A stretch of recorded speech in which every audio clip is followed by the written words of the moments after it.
So, good afternoon, everyone. So, in the last lecture, we have completed our first derivation related to the vertical plane surface immersed in a static fluid. So, we are knowing that related to the plane surfaces, we are in our syllabus, we are having three plane surfaces, or we have to study the forces or effect of forces on three plane surfaces. Out of that, first one is nothing but vertical plane surface, second one is nothing but horizontal plane surface, and third one is nothing but inclined plane surface. So in the previous syllabus, fourth surface was curved plane surface or curved surface, but in our syllabus, that curved surface is removed, or the part of curved surface is removed.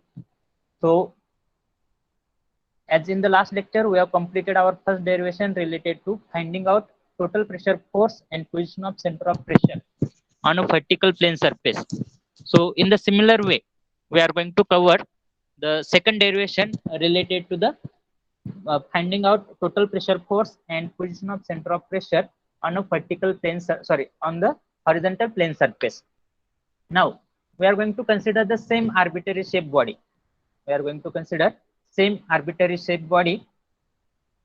So, we have considered this as an arbitrary shape body. So, in the first case, that means in yesterday's case, we have placed this arbitrary shape body in the vertical direction inside a static fluid. So, suppose this has a free surface of static fluid. This has a free surface of a static fluid, and below this, there is a static fluid. So, in yesterday's case, we have kept this arbitrary shape body in a vertical direction. We have kept this arbitrary shape body in the vertical direction, and after keeping this arbitrary shape body in a vertical direction, we have find out the total pressure force and position of center of pressure on that vertical plane surface. Now, in the second case, instead of keeping this vertical plane surface, instead of keeping this arbitrary plane surface in vertical direction, we have to keep this arbitrary plane surface in the horizontal direction. Now, in the second case, we have to keep this arbitrary shape body in the horizontal direction. So, assume that we have kept this arbitrary shape body in the horizontal direction. So, this has a horizontal direction. Now, here, whatever this arbitrary shape body is there, which we have kept in horizontal direction, suppose that arbitrary shape body is having the total area as a capital A. Capital A is nothing but total area of that arbitrary shape body. Then suppose here I'm assuming that point G is nothing but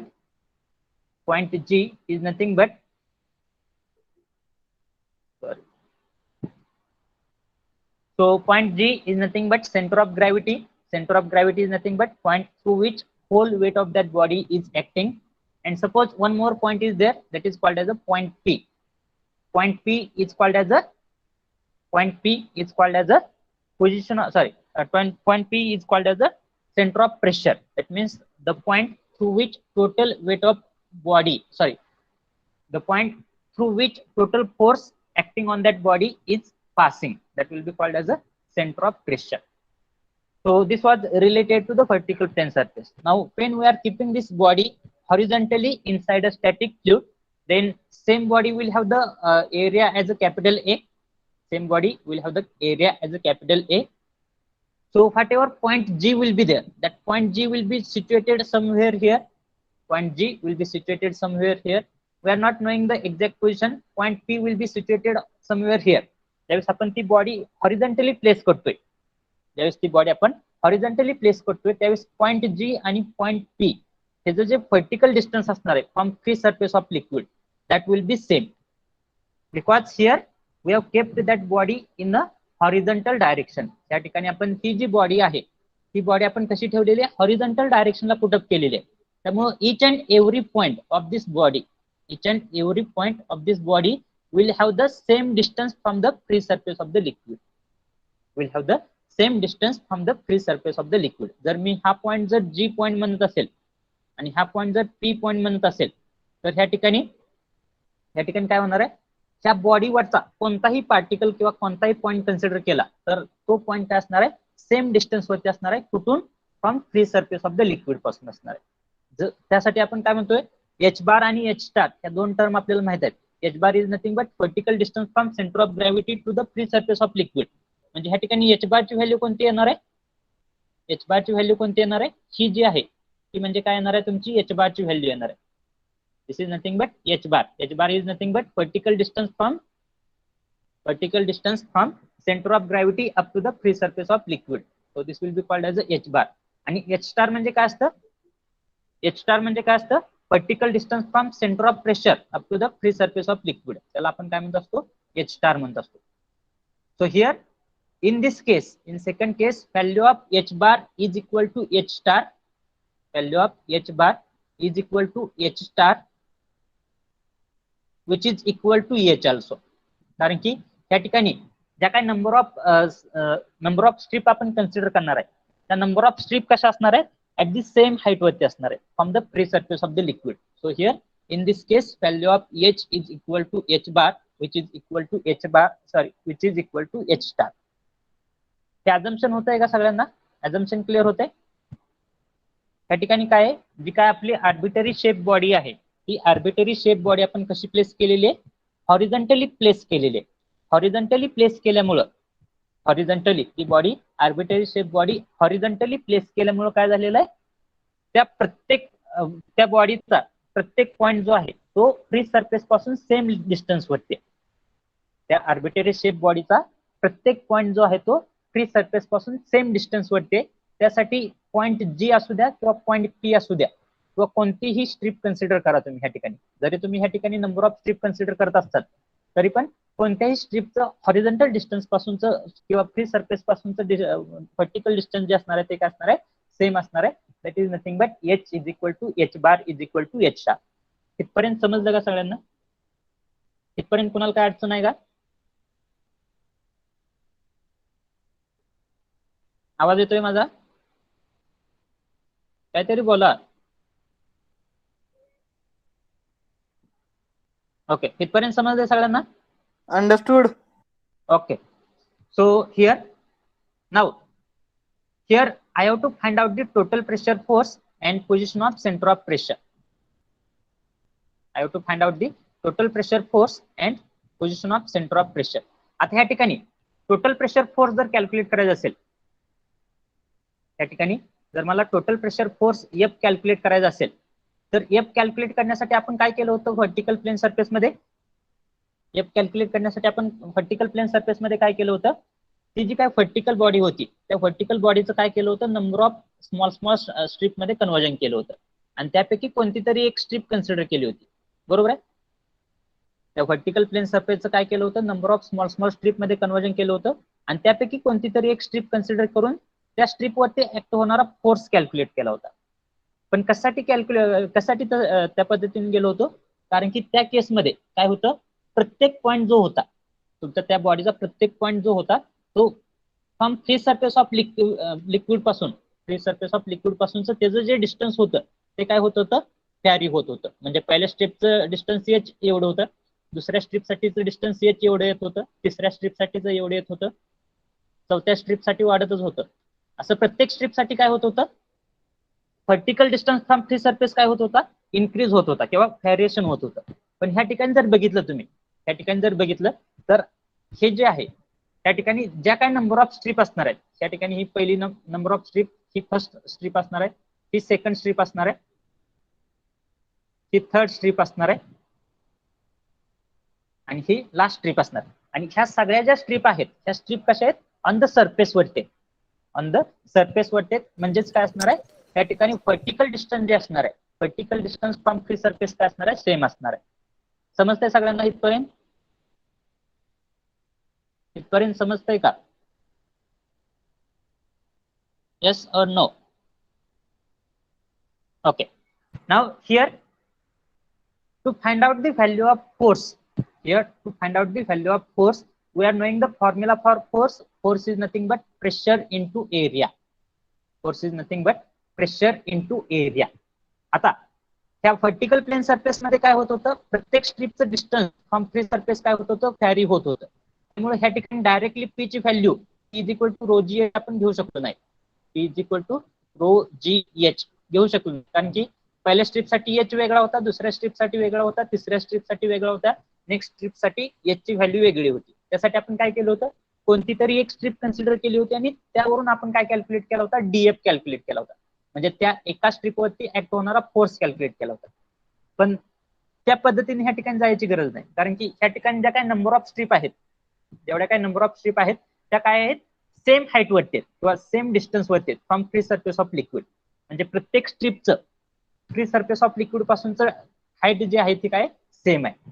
जर ती body H एवढ्या distance वरती असेल तर त्या बॉडीवरती act होणारा प्रेशरची value काय असणार आहे, त्या ठिकाणी त्या बॉडीवरती ऍक्ट होणाऱ्या प्रेशरची व्हॅल्यू काय असणार आहे, काय असणार आहे,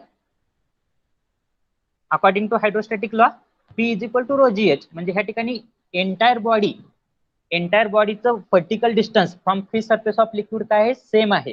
त्यासाठी या एंटायर बॉडीवरती ऍक्ट होणारा प्रेशर फोर्स आपण इझिली कॅल्क्युलेट करू शकतोय. According to hydrostatic law, value of P is nothing but equal to rho into G into h. This is the value of P and A is nothing but area. So entire body is having the area as A.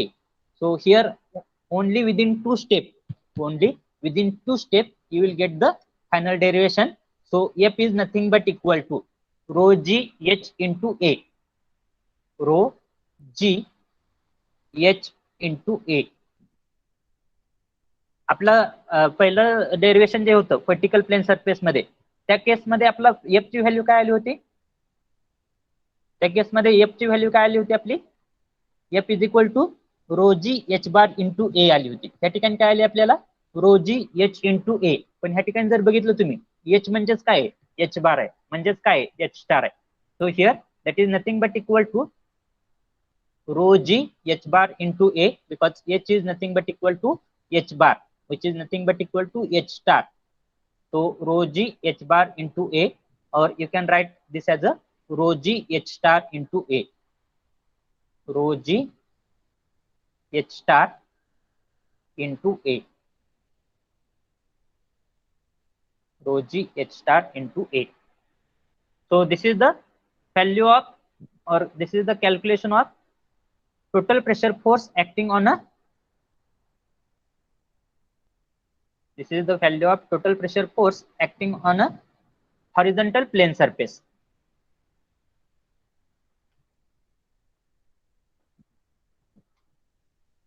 So here after calculation of total pressure force on a horizontal plane surface, now next thing what we have to find out, F ची value calculate केल्यानंतर परत आपण काय find out करत असतो, कोण सांगेल, F ची व्हॅल्यू फाइंड आउट केल्यानंतर नेक्स्ट टाइम आपण फाइंड आउट काय करत असतो, त्या ठिकाणी आपल्याला काय फाइंड आउट करायचं आहे, here we have to find out, after finding out the value of F we have to find out the value of H star, that means position of centre of pressure. So here by geometry itself you are knowing that H star which is equal to H bar which is equal to H. So here H star is nothing but equal to H bar which is nothing but equal to H. So this is the complete derivation related to horizontal plane surface immersed in a static fluid. So have you understood this derivation? Have you understood this derivation? Yes or no? Or is it necessary to repeat once again? Repeat once again.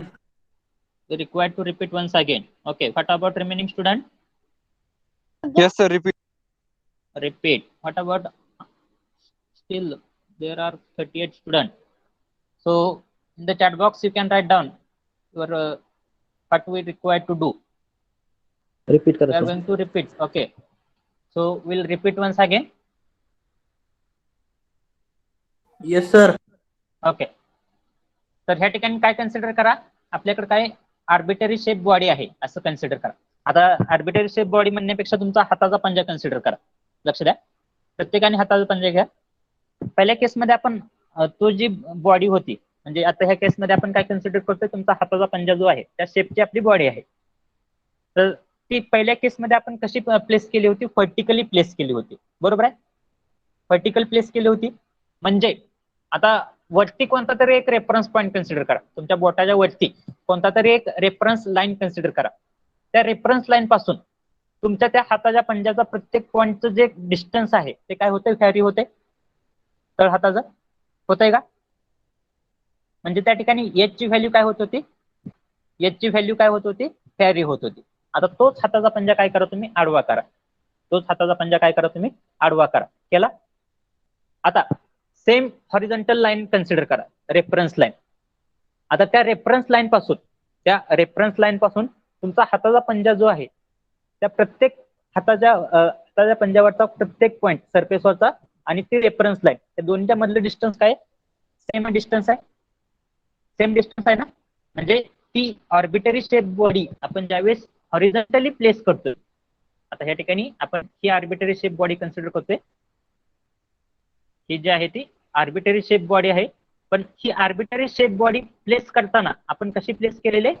Horizontally place केलेले. आता हे 3D मध्ये तुम्हाला ही horizontally दिसते, 2D मध्ये दिसणार नाही. ही जी body आपण हॉरिझॉन्टली प्लेस केलेली जी बॉडी आहे ती तुम्हाला 3D मध्ये हॉरिझॉन्टली प्लेस केलेली दिसेल, 2D मध्ये तुम्हाला ती व्हर्टिकलच दिसेल. पण ह्या ठिकाणी ऍझम्पशन काय करायचं तुम्हाला? हॉरिझॉन्टली प्लेस केलेले. आता ह्या हॉरिझॉन्टल बॉडीवरचा कोणता जरी पॉईंट कन्सिडर केला, त्या हॉरिझॉन्टल बॉडीवरचा कोणता जरी पॉईंट कन्सिडर केला तरी त्याचा डिस्टन्स फ्रॉम फ्री सरफेस काय आहे? सेम आहे. म्हणजे हे जे आहे ते फ्री सरफेस ऑफ लिक्विड आहे. त्या फ्री सरफेस पासून त्या बॉडीवरचा कोणत्याही पॉईंटचं व्हर्टिकल डिस्टन्स काय आहे? सेम आहे. म्हणजे in this case value of h is equal to H bar which is equal to H star. So whenever we are putting or whenever we are immersing horizontal plane surface in a static fluid, then in that case every point of the surface here, every point of the surface is at the same depth from free surface of liquid. So pressure intensity on each and every particle or on entire body will be equal. That will be equal to P is equal to rho gh, because here each and every particle is at the same height or is at the same depth from the free surface of the liquid.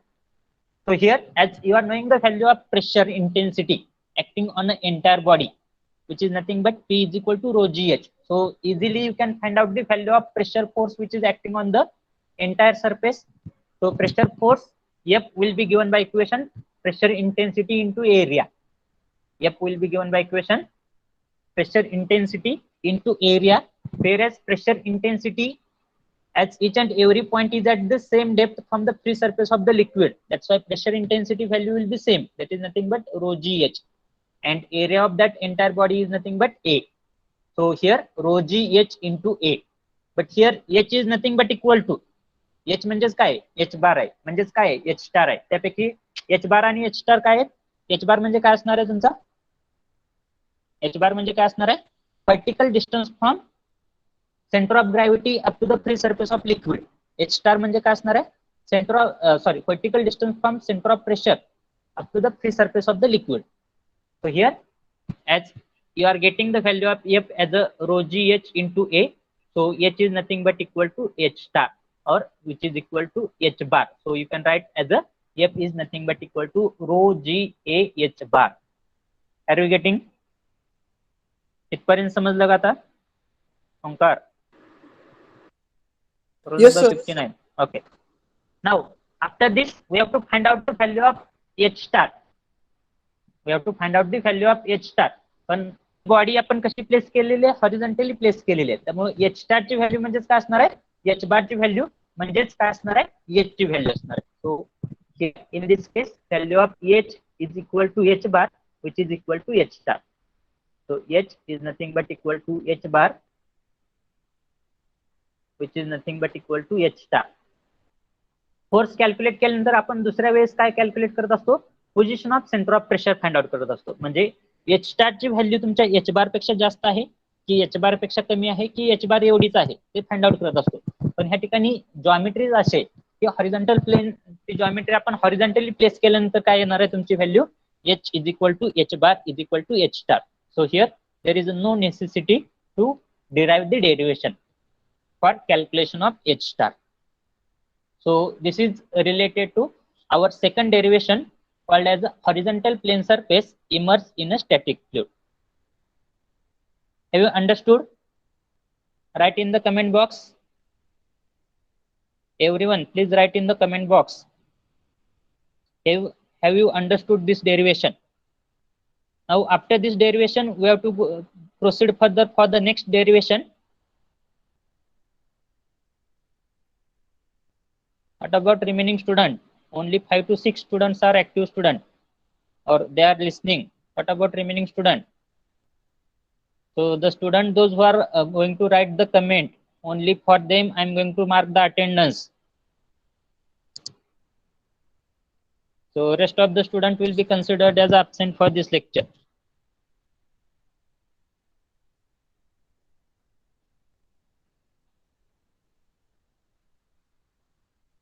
Only these many students are present. If you haven't understood, you can write as a no. Otherwise, if as your friend is writing yes, you are also writing yes. That should not be the case. Okay. So now we'll switch to the next derivation. That is nothing but inclined plane surface. Inclined plane surface immerse in a static fluid. Inclined plane surface immerse in a static fluid. आता same तुमचा हाताचा पंजा consider करा. पहिल्या केसमध्ये तुमचा हाताचा पंजा कसा प्लेस केला होता तुम्ही? Vertically as it is place केला होता. दुसऱ्या केसमध्ये हॉरिझॉन्टली प्लेस केला होता. आता तिसऱ्या केसमध्ये तुम्हाला काय करायचं? तो हाताचा पंजा इन्क्लाइनली प्लेस करायचा आहे. कसा प्लेस करायचा आहे? इन्क्लाइनली प्लेस करायचा आहे. म्हणजे तुमचा जो काही रेफरन्स लाईन होती, त्या रेफरन्स लाईनला काहीतरी अँगल न तो हाताचा पंजा तुम्हाला प्लेस करायचा आहे. So here sorry so here in the first case, whatever your arbitrary shape body was there, ही तुमची आर्बिटरी शेप बॉडी होती. ही आर्बिटरी शेप बॉडी तुम्ही कशी प्लेस केली होती? व्हर्टिकली प्लेस केली होती. दुसऱ्या केसमध्ये हीच आर्बिटरी शेप बॉडी परत कशी प्लेस केली होती? तुम्ही हॉरिझॉन्टली प्लेस केली होती. आता तिसऱ्या केसमध्ये हीच आर्बिटरी शेप बॉडी तुम्हाला कशी प्लेस करायची? इन्क्लाइनली प्लेस करायची. तर या ठिकाणी मी ती आर्बिटरी शेप बॉडी इन्क्लाइनली प्लेस करतोय.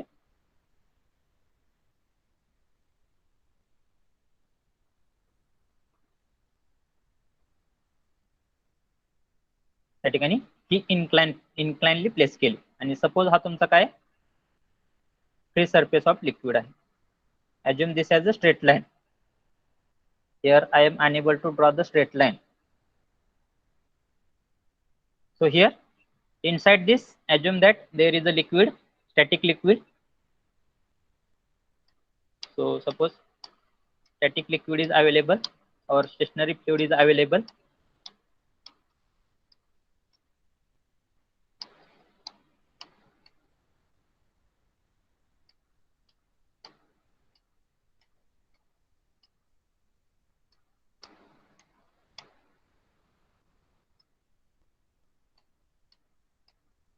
Okay. So here, whatever body we have considered, that body will have the area. So total area of this body, assume that total area or entire area of this body is nothing but equal to capital A. So capital A is nothing but area of the body. Capital A is nothing but the area of the body. So here for this body also there will be 2 points. पहिला point कोणता point म्हणतो आपण? पहिला point कोणता म्हणणार आहे? Centre of ग्रॅव्हिटीचा point जी. तो कुठेतरी असणार आहे ह्या ठिकाणी. म्हणजे ह्या बॉडीमध्ये कुठेतरी असणार आहे ह्या ठिकाणी. Suppose that point G is here. And one more point will be there, that will be called as a point P. Suppose that point P is here. Here also we are not knowing the exact position of point P. Here we are not knowing the exact position of point P. So we are assuming that that point P is below the point G. Now here if I am going to draw the side view of this arbitrary shape body. त्या ठिकाणी जर मी हा arbitrary shape बॉडीचा जर side view draw केला तर तो side view कसा येणार आहे? If I will draw the side view of this arbitrary plane body or arbitrary shape body, then how that side view will be there?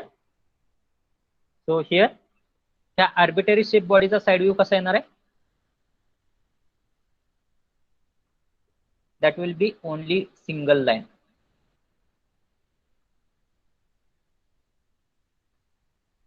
So this will be the side view of this arbitrary shape body. जर तुम्ही एका साइडने जर बघितलं तर side view काय येणार आहे? तुमची लाईन येणार आहे. So here, if I'm going to extend this side view, so here this side view will meet to the free surface of liquid. So this is nothing but free surface of liquid. This is nothing but free surface of liquid. So this side view will meet at the free surface of liquid. Assume that this angle is nothing but angle theta. Assume that this angle is nothing but angle theta. So here vertical distance from free surface of the liquid up to point G, म्हणजे side view मध्ये तुमचा point जी कुठे येणार आहे या ठिकाणी, त्या side view मध्ये तुमचा पॉइंट जी जो आहे तो कोणत्या पोझिशनला येणार आहे. So here your point G will be somewhere here. So if you are going to draw this line, so your point G will be somewhere here. So here vertical distance from center of gravity up to the free surface of liquid, vertical distance of center of gravity up to the free surface of liquid, that will be called as a, कोणत्या notation indicate करतो आपण, सांगा कोणतरी. बाबांनो मधून अजून काहीतरी बोलत जावा, कारण की 2 तास कंटिन्युअस मीच एकटा बोलणार असेल. H bar. So that is nothing but h bar. So here we are knowing that vertical distance from free surface of liquid up to the center of gravity, that will be called as a h bar.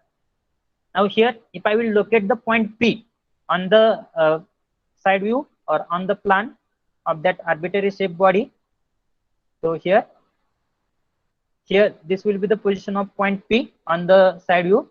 So vertical distance from free surface of liquid up to the point P, that will be called as a H star. that will be called as a h star.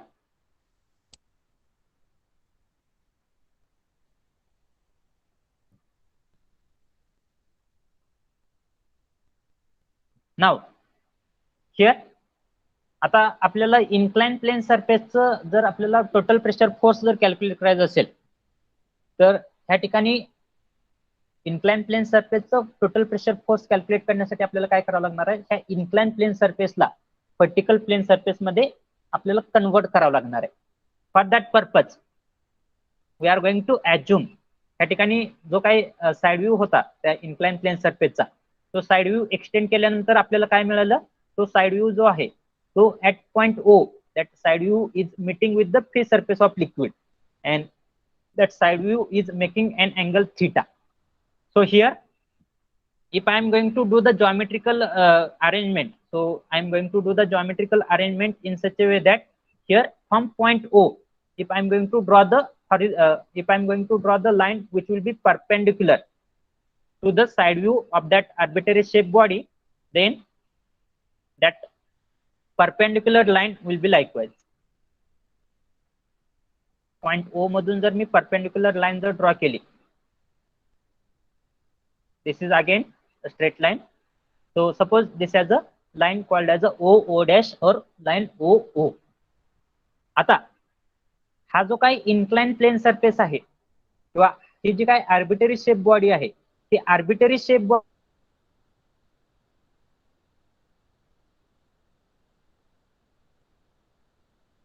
He arbitrary shape body with respect किंवा surface ओ जर consider केली, तर ही कशी आहे, ही जी आहे ती तुमच्या surface oh she vertically place body आहे.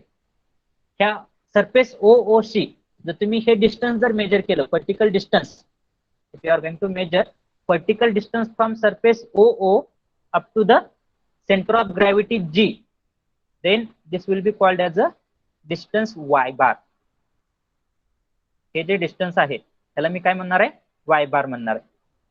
So this will be called as a y bar. And if you are going to draw, or if you are going to take the vertical distance from surface OO up to the center of pressure, then that distance will be called as a y star.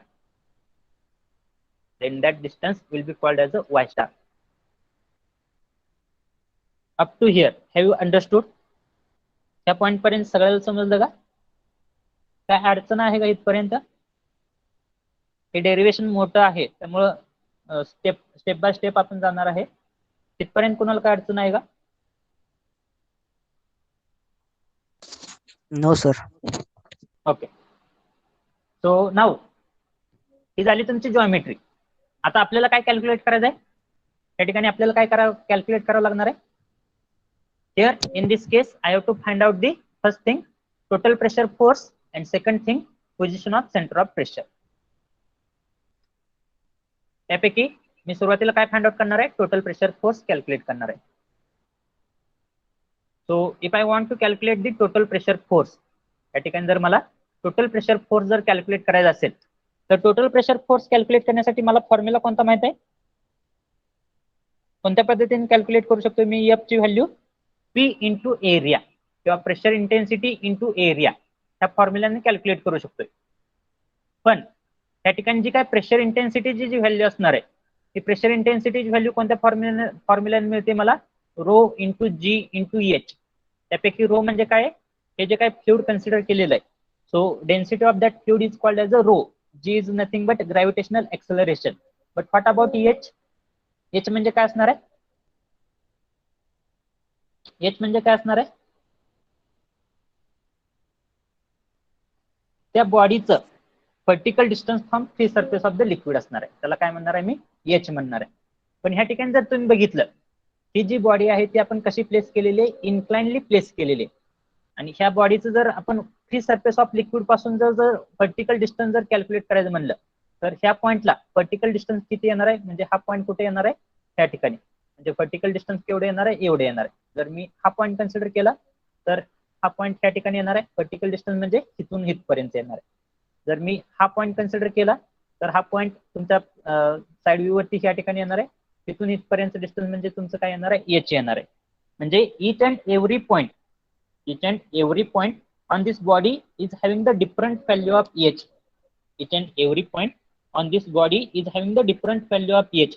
पण त्याच ह्याच्याच ऐवजी जर horizontal असती तर काय झालं असतं, प्रत्येक पॉईंटचं काय झालं असतं, वर्टिकल डिस्टन्स सेम आलं असतं. त्यासाठी आपण डायरेक्टली त्या ठिकाणी काय व्हॅल्यू घेतली होती, रो जी एच घेतली होती. पण वर्टिकल प्लेन मध्ये आणि इन्क्लाइन प्लेन मध्ये व्हॅल्यू ऑफ एच काय होते, चेंज होते. व्हॅल्यू ऑफ एच चेंज होते. त्यामुळे डायरेक्टली व्हॅल्यू ऑफ पी आपण कॅल्क्युलेट करू शकत नाही. एंटायर बॉडीवरची directly value of P calculate करू शकत नाही. त्यासाठी काय करावं लागणार आहे, आता ह्या ठिकाणी मला काय करावं लागणार आहे, कोण सांगेल. What I have to do? Roll number 47. Yes, sir. Please, what I have to do? Split घ्यावं लागतं sir ते. So here I need to split that body into number of small strip. I need to split that body into number of small strip, and after splitting that body into number of small strip, I have to consider any one strip for study purpose. समजते, समजते प्रत्येकाला, होय की नाही. Yes, sir. So here I have to split that body into number of small strip. So when I am going to split that body into number of small strip,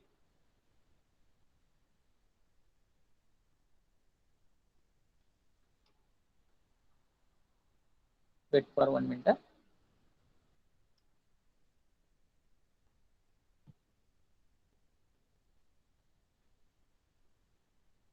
Okay, so here I need to split this body into number of small strip. So when I'm going to split this body into number of small strip, consider, okay. So consider this as a first strip, this as a first strip. Suppose this as a second strip. Suppose this as a third strip. Suppose this as a next strip, next strip, next strip. So here we have converted that entire body into number of small strip, आणि त्या number of small strip पैकी काय करणार आहे मी, कोणती तरी एक strip study purpose साठी कन्सिडर करणार आहे. कोणती एक स्ट्रीप कन्सिडर करा. So out of those number of strip I am going to consider any one strip for study purpose. Suppose here I am considering this strip as a study purpose. So here if I will calculate or if I will draw the vertical distance of this strip from free surface of liquid. So when I am going to extend this free surface or this strip up to the up to the side view of that strip. So vertical distance of that strip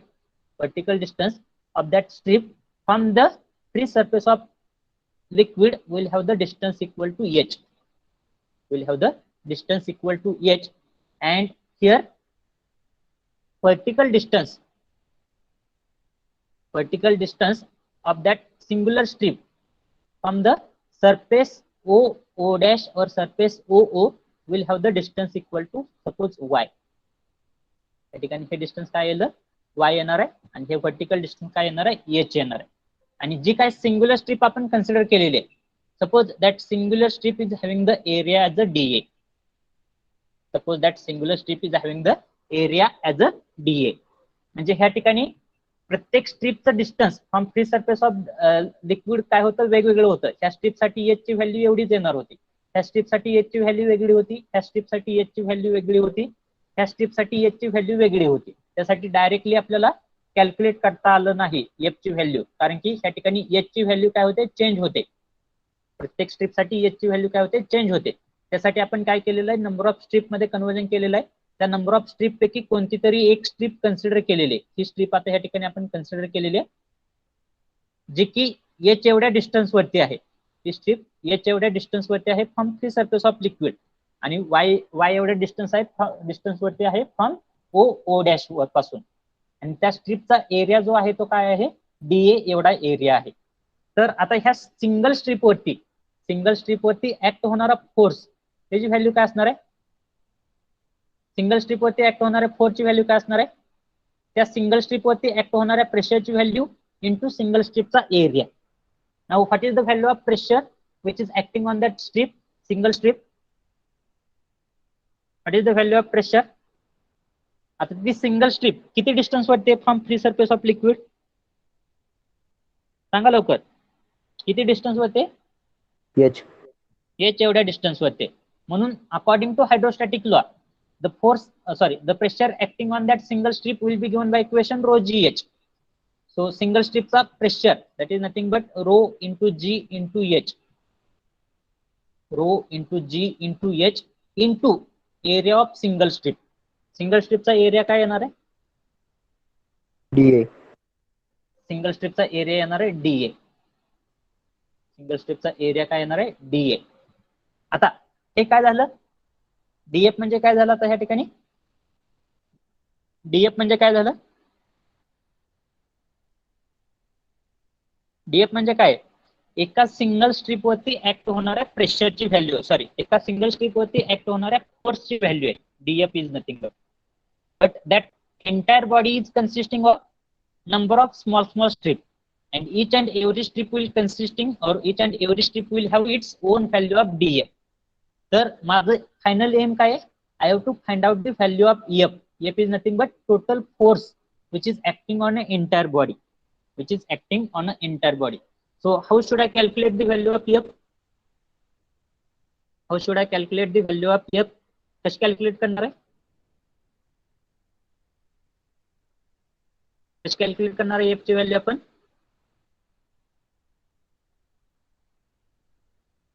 लक्ष द्या रे बाबांनो, बऱ्यापैकी मुलं कधीही join होत आहेत, कधीही exit होत आहेत. जोपर्यंत तुम्ही लेक्चर पहिल्या मिनिटापासून शेवटच्या मिनिटापर्यंत ऐकत नाही तोपर्यंत तुम्हाला काहीही समजणार नाही. कारण की मध्ये एक जरी पॉईंट मिस झाला तरी त्या ठिकाणी तुमची कंटिन्युअसली राहणार नाही किंवा तुम्हाला ते डेरिव्हेशन समजणार नाही. So don't leave the meeting in between, or don't join the meeting in between also. Here onwards. So how should I calculate the value of f? आणि ह्या अगोदरचं जरी लेक्चर मिस झालं असलं तरी पण तुम्हाला समजणार नाही, कारण की हा सब्जेक्टच असा आहे ज्याची कंटिन्युएशन किंवा ज्याची लिंक जी आहे ती प्रिव्हियस लेक्चरशी असणार आहे प्रत्येक वेळेस. कारण की जोपर्यंत तुम्हाला प्रिव्हियस लेक्चर समजत नाही तोपर्यंत नेक्स्ट लेक्चर पण काय समजणार नाही. त्यामुळे ज्या ठिकाणी तुम्हाला समजत नाही त्या ठिकाणी स्पष्टपणे विचारा. So what will be the value of F, you can tell me, what will be the value of F, or how should I calculate the value of f? F is nothing but total pressure force which is acting on the entire body. So as we have calculated the pressure force which is acting on a single strip, so based on pressure force acting on a single strip, we are able to calculate the force which is acting on the entire body. So to calculate the force acting on the entire body, I need to take the integration. I need to take the integration of force which is acting on a single strip, and the limit of integration will be the entire surface area. Limit of integration will be the entire surface area. So here f is nothing but integration of df, and limit of integration is nothing but entire surface area. To put the value of df, what is the value of df? Rho gh into dA. Rho gh into dA is nothing but the value of df. So here put the value of df, rho g h into dA. H into dA. Now here, if you consider this triangle, which color should I use?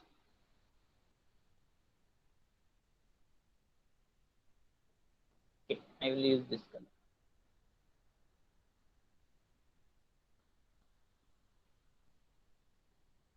Now here, if you consider this as a triangle,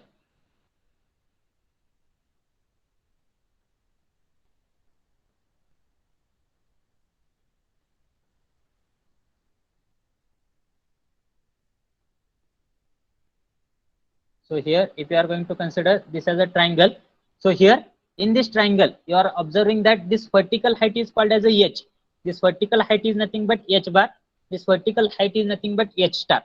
And here, whatever slant is there, or whatever this plan is there, this is having the height as a y, y bar, and y star.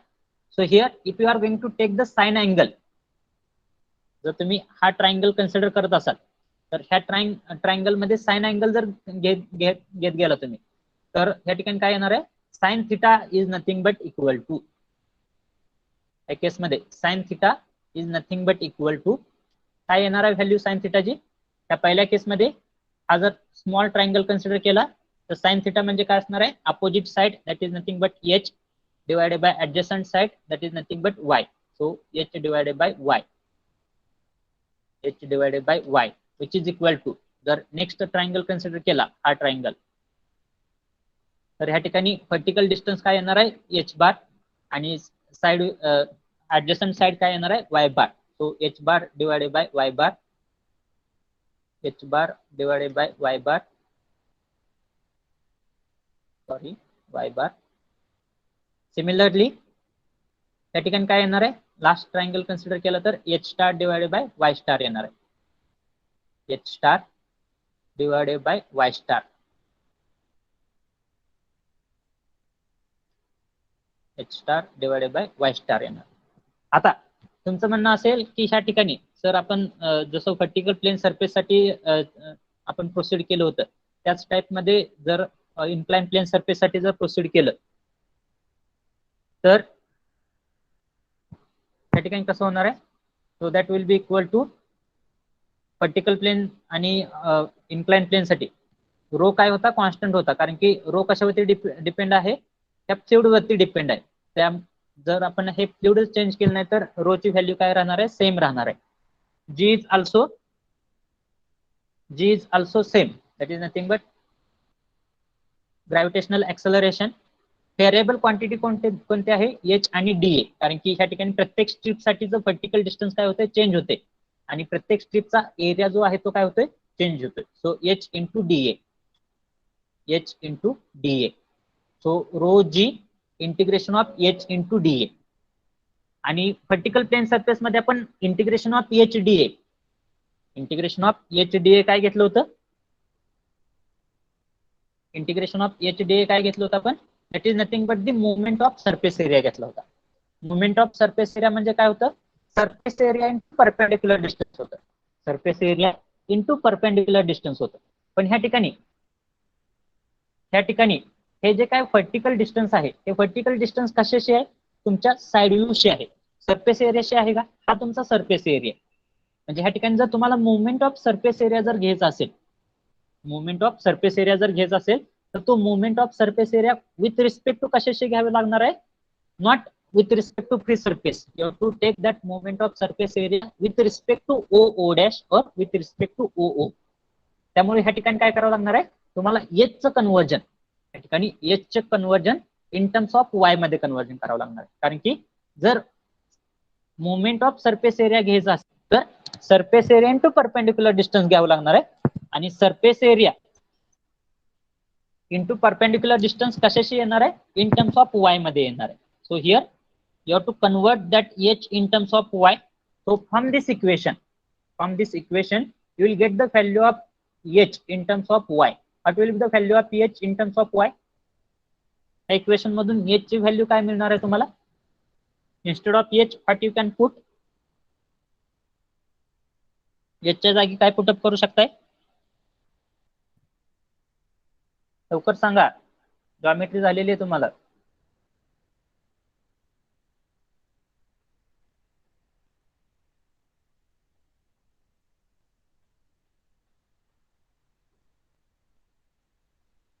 will tell me what is the value of h.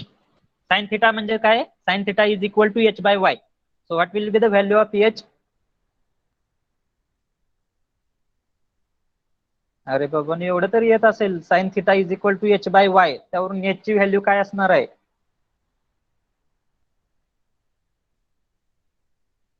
Diploma झालाय ना सगळ्यांचा. What is the value of h? As sin theta is equal to h by y, what will be the value of h? जोपर्यंत तुम्ही सांगत नाही तोपर्यंत मी पुढे जाणार नाही.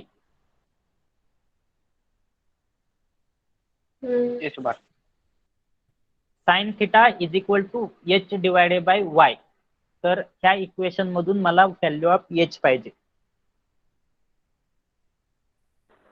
sin theta into y. sin theta into y or y sin theta.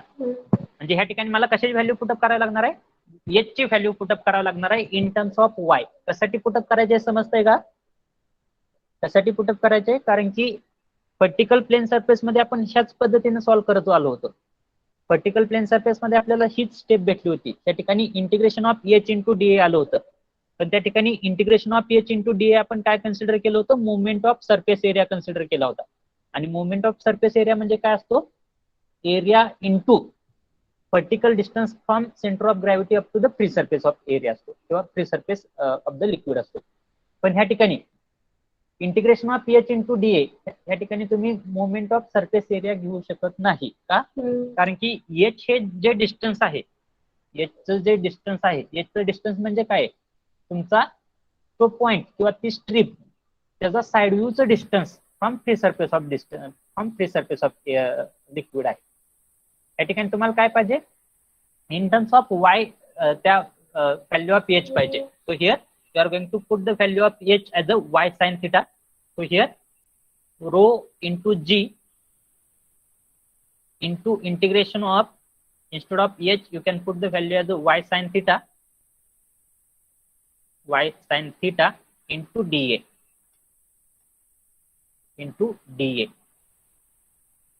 आता या ठिकाणी y कॉन्स्टंट आहे का, y ची व्हॅल्यू कॉन्स्टंट आहे का, प्रत्येक स्ट्रीप साठी y ची व्हॅल्यू चेंज होते की कॉन्स्टंट राहते, चेंज होती. म्हणजे y काय आहे, व्हेरिएबल क्वांटिटी. साइन थिटा काय असणार आहे, कॉन्स्टंट असणार आहे की व्हेरिएबल असणार आहे प्रत्येक स्ट्रीप साठी, कॉन्स्टंट असणार आहे नक्की, कॉन्स्टंट असणार. कारण की ह्या ठिकाणी जर बघितलं तर प्रत्येक स्ट्रीप साठी थिटाची जी व्हॅल्यू आहे ती तुमची काय राहते, कॉन्स्टंट राहते. म्हणजे साइन थिटा काय आहे तुमचा, कॉन्स्टंट व्हॅल्यू. म्हणजे कॉन्स्टंट काय येणार आहे, आउट ऑफ द इंटिग्रेशन येणार आहे, म्हणजे साइन थिटा काय येणार आहे, इंटिग्रेशनच्या बाहेर येणार आहे. डीए प्रत्येक स्ट्रीप साठी सेम राहतोय की व्हॅरी होतोय, व्हॅरी होते. म्हणजे वाय साइन थिटा डीए पैकी काय येणार आहे outside of the integration, sine theta. Rho G sine theta into integration of Y into DA, integration of Y into DA. आता ह्या ठिकाणी मी integration of Y into DA ला काय म्हणू शकतोय, मुवमेंट ऑफ सरफेस एरिया म्हणू शकतोय. कारण की हा मोमेंट ऑफ सरफेस एरिया जो असणार आहे तो विथ रिस्पेक्ट टू काय असणार आहे, ओ ओ डॅश किंवा ओ ओ सी असणार आहे, not with respect to free surface of liquid.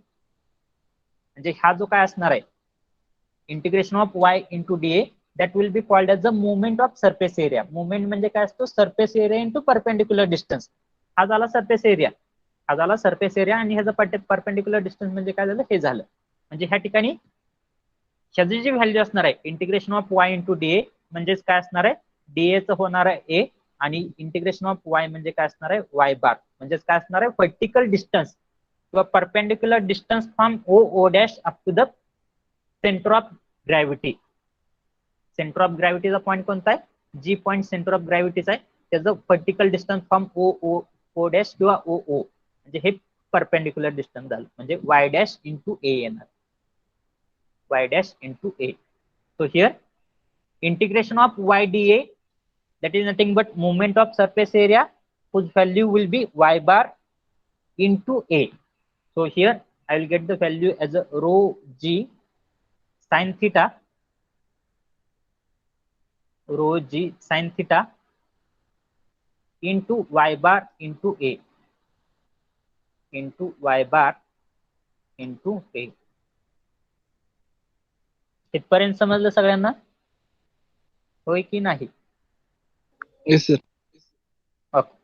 आता ह्या ठिकाणी y बार साइन थिटा, y बार साइन थिटा म्हणजे काय, साइन थिटा इंटू वाय बार. ह्याच्याऐवजी आपण काय पुटअप करू शकतोय का, हे जर इक्वेशन बघितलं तुम्ही, sine theta is equal to H bar divided by Y bar, sine theta is equal to H bar divided by Y bar. त्यावरून तुमची एच बार ची व्हॅल्यू काय येते, sine theta Y bar. Sine theta Y bar. म्हणजे ह्या ठिकाणी sign theta Y बारच्या ऐवजी मी काय पुटअप करू शकतोय, H bar.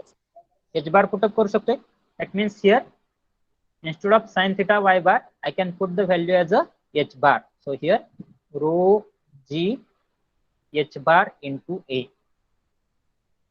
rho g h bar into a, that is nothing but the value of F, that is nothing but the total pressure force acting on a inclined plane surface. हे काय झाले, तुमची value of F झाली. Value of F in case of vertical plane surface काय होती, vertical plane surface मध्ये value of F ची काय, एफ ची व्हॅल्यू काय आली होती, कोण सांगेल? प्रॉब्लेम सॉल्व्ह करायचे आहेत आपल्याला. काय आली होती व्हर्टिकल प्लेन सरफेस मध्ये एफ ची व्हॅल्यू, लवकर. Rho G H bar, rho G A H bar.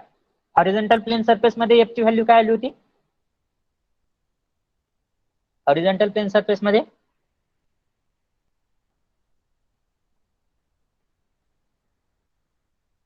Horizontal plane surface मध्ये काय आली होती एफ ची value, rho G A H bar, rho G A H, आणि एच म्हणजेच काय होतं त्या ठिकाणी, H bar which is equal to H star होतं. म्हणजेच काय लिहू शकत होता, रो जी ए एच बारच. आणि इन्क्लाइन मध्ये पण काय आलेले, सेमच आलेले. म्हणजे काय लक्षात ठेवायचं आहे तुम्हाला, एफ ची व्हॅल्यू जी असणार आहे, टोटल प्रेशर फोर्सचा जो फॉर्म्युला असणार आहे तो काय असणार आहे, सेम असणार आहे. तुमचा प्लेन जो आहे तो तुम्ही व्हर्टिकली प्लेस करा, हॉरिझॉन्टली प्लेस करा किंवा इन्क्लाइनली प्लेस करा, तुमची व्हॅल्यू ऑफ एफ काय असणार आहे, सेमच असणार आहे. आणि त्याची व्हॅल्यू काय येणार आहे, रो जी ए एच बार किंवा रो जी एच बार इंटू ए. इथपर्यंत समजलं? इथपर्यंत कोणाला काय अडचण असेल तर विचारा, कारण की आता आपण नेक्स्ट सेकंड पार्ट कडे जाणार आहे डेरिव्हेशनच्या. इथपर्यंत कोणाला काय अडचण आहे का, लवकर. नसेल तर चॅटबॉक्स मध्ये नो म्हणून लिहा, म्हणजे मला समजेल किती जणाला अडचण आहे किती जणाला नाही. आणि असेल तर चॅटबॉक्स मध्ये येस म्हणून लिहा. Do it fast.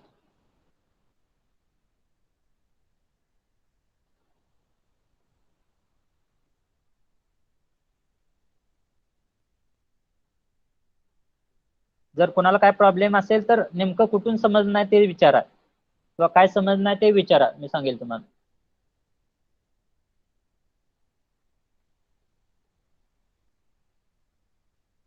कोणाला काय problem, Should we proceed further? Okay, तर इथपर्यंत अगोदर मी तुम्हाला स्लाइड वरती दाखवतो. इथपर्यंत समजलंय सगळ्यांना? काय प्रॉब्लेम नाही? Now after this I have to find out the value of H star. बस अगोदर काय करतो, स्लाइड वरती इथपर्यंतच्या स्लाइड दाखवतो, त्यानंतर आपण एच स्टार जाऊया. म्हणजे जर कोणाला चुकून जरी समजलं नसेल तरी या रिव्हिजन मध्ये तुम्हाला काय होईल ते क्लिअर होऊन जाईल.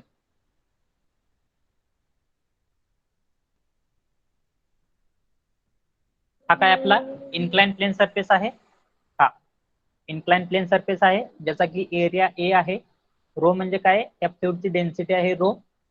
त्या इन्क्लाइन प्लेन सरफेसचा हा जो आहे तो काय आहे तुमचा साइड व्ह्यू आहे. त्यावेळेस तुम्ही साइड व्ह्यू एक्सटेंड कराल त्यावेळेस तुम्हाला हा पॉइंट ओ मिळतोय आणि ह्या साइड व्ह्यू न ती सरफेसशी केलेला अँगल काय आहे तुमचा थीटा आहे. आता त्यानंतर मी काय केलेलं आहे, त्या पॉइंट ओ पासून त्या साइड व्ह्यूला मी काय केलेले परपेंडिक्युलर लाईन ड्रॉ केलेले. ती म्हणजे काय झाली माझी ओ ओ डॅश किंवा ओ ओ लाईन झाली. आता हा जो काय आर्बिटरी शेप बॉडी आहे, त्या आर्बिटरी शेप बॉडीचा सेंटर ऑफ ग्रॅव्हिटी पॉईंट म्हणजे हा जी पॉईंट आहे, सेंटर ऑफ प्रेशर पॉईंट म्हणजे हा पॉईंट पी आहे. त्या जी पॉईंटचं पोझिशन तुमच्या साइड व्ह्यू वरती ह्या ठिकाणी येते आणि त्या ठिकाणी vertical distance from centre of gravity from the side view up to the free surface of liquid is called as H bar. आणि पी पॉईंट म्हणजे काय झालं तुमचं सेंटर ऑफ प्रेशर, त्याची पोझिशन तुमच्या साइड व्ह्यू वरती ह्या ठिकाणी येणार आहे. त्याचं vertical distance from free surface काय झालं तुमचं एच स्टार झालं. सिमिलरली जर मी vertical distance from O O dash किंवा ओ ओ कॅल्क्युलेट केलं तर ओ ओ टू जी पॉईंट जो आहे जे आहे ते वर्टिकल डिस्टन्स झालं वाय बार आणि O O to P point जे आहे ते वर्टिकल डिस्टन्स झालं वाय स्टार. त्यानंतर मी काय केलेलं आहे, ह्या आर्बिटरी शेपचं नंबर ऑफ स्मॉल स्ट्रीप मध्ये कन्वर्जन केलेलं आहे. कोणती तरी एक स्ट्रीप कन्सिडर केलेली आहे जी की ऍट अ डिस्टन्स एच आहे फ्रॉम फ्री सरफेस आणि ऍट अ डिस्टन्स वाय वरती आहे फ्रॉम सरफेस ओ ओ. आणि त्या स्ट्रीपचा एरिया किती आहे, डीए एवढा एरिया आहे. त्यानंतर टोटल प्रेशर फोर्स कॅल्क्युलेट करण्यासाठी मी सुरुवातीला काय कॅल्क्युलेट करणार आहे, त्या एका स्ट्रीप वरती ऍक्ट होणारा प्रेशर इंटेन्सिटी कॅल्क्युलेट करणार आहे. आता ही जी काही सिंगल स्ट्रीप आहे, ही सिंगल स्ट्रीप किती डिस्टन्स वरती आहे, एच एवढ्या डिस्टन्स वरती आहे फ्रॉम फ्री सरफेस. त्यामुळे ह्या सिंगल स्ट्रीप वरती ऍक्ट होणारा प्रेशर जे असणार आहे ते किती असणार आहे, रो जी एच एवढा असणार आहे. आणि ह्या सिंगल स्ट्रीपचा एरिया किती आहे, डीए एवढा आहे. So as area is dA and pressure intensity is nothing but rho gh, that's why pressure force acting on a single strip, त्या सिंगल स्ट्रीप वरती ऍक्ट होणारा प्रेशर फोर्स डीएफ काय असणार आहे, DF is nothing but P into area of strip. So P म्हणजेच काय आहे तुमचं rho G H into area is nothing but DA. So rho G H into DA हे झालं एका सिंगल स्ट्रीप वरती ऍक्ट होणारा प्रेशर फोर्स. आता जर मला एंटायर सरफेस वरचं किंवा होल सरफेस वरचं ऍक्ट होणारा प्रेशर फोर्स जर कॅल्क्युलेट करायचं असेल तर होल सरफेस वरचं प्रेशर फोर्स कॅल्क्युलेट करण्यासाठी मला काय करावं लागणार आहे, त्या सिंगल स्ट्रीप वरती ऍक्ट होणाऱ्या प्रेशर फोर्सचं इंटिग्रेशन घ्यावं लागणार आहे over the entire surface. So integration of DF, DF ची व्हॅल्यू काय आहे, rho G H into DA. So put the value of DF rho G H into DA. आता या ठिकाणी जॉमेट्री वरून ही जर जॉमेट्री कन्सिडर केली साइड व्ह्यू आणि हा फ्री सरफेस, ही जर जॉमेट्री तुम्ही कन्सिडर केली तर ह्या जॉमेट्री वरून मला काय मिळते, एच अपॉन वाय म्हणजे हा एच अपॉन वाय म्हणजे हे Y is equal to H bar upon Y bar which is equal to H star upon Y star which is equal to sine theta. तर ह्यावरून मला कशाची व्हॅल्यू मिळते, H ची व्हॅल्यू मिळते, H is equal to Y sine theta. So put this value of H is equal to y sin theta in this equation. So I will get the value of F. So value of F is nothing but rho g y sin theta into dA. त्या ठिकाणी मी काय केलेलं आहे, H ची value put up केलेले काय y sin theta. So rho g y sin theta into dA, that will be the value of F. So here rho जी आणि sine theta तिन्ही टर्म काय आहेत, कॉन्स्टंट टर्म आहेत. कारण की रो म्हणजे कशावर डिपेंड आहे, लिक्विड वरती डिपेंड आहे. लिक्विड सेमच ठेवतोय आपण, त्यामुळे रो ची व्हॅल्यू चेंज होणार नाही. जी ग्रॅव्हिटेशनल ऍक्सलरेशन युनिव्हर्सल कॉन्स्टंट आहे, आणि थिटा त्या बॉडीनं और साइड व्ह्यूनं किंवा त्या बॉडीच्या साइड व्ह्यूनं हॉरिझॉन्टलशी केलेला अँगल थिटा काय राहतोय, सेमच राहतोय प्रत्येक स्ट्रिपसाठी. त्यामुळे row G sine theta constant term असल्यामुळे आउट ऑफ इंटिग्रेशन येतील. So inside the integration y into dA. So integration of y dA, that will be called as a movement of surface area about the surface o dash or about the surface o. Roll number 61. I am not going to consider the attendance when you are going to mark in between. ज्यावेळेस मी तुम्हाला सांगेल आता attendance mark करा, त्या point पासून पुढं मी फक्त attendance mark करणार आहे. So integration of y dA is nothing but a into y bar or y bar into a. So put this value of integration of y dA in this equation. I will get the next equation as a f is equal to rho g sin theta integration of y dA म्हणजे काय झालं, y bar into a. आता ह्या ठिकाणी ह्याच equation वरून y bar किंवा h bar ची व्हॅल्यू मला माहित आहे, h bar is nothing but y bar sin theta. So here instead of y bar sin theta I can put the value as a h bar. So finally I will get the value of f, because as h bar is equal to y bar sin theta, so value of f will be equal to rho g a h bar. Rho g a h bar. Now second time we have to in the next time in the next part we have to calculate the value of h star. आता मला काय calculate करायचं आहे, centre of pressure. Centre of pressure किंवा position of centre of pressure find out करायचं आहे. That is nothing but I have to calculate the value of H star. I have to calculate the value of H star. H star ची value कशी calculate करणार आहे, diagram दिसते सगळ्यांना? Yes sir. Diagram visible आहे का सगळ्यांना? Yes, sir. Yes. आता मला एच स्टार कॅल्क्युलेट करायचं आहे, not H bar, H star I have to calculate.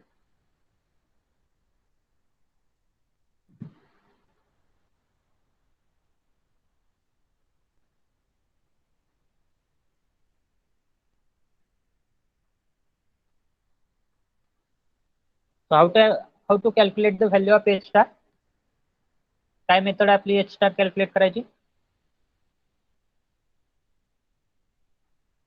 कसं कॅल्क्युलेट केलं होतं आपण व्हर्टिकल प्लेन सरफेस मध्ये?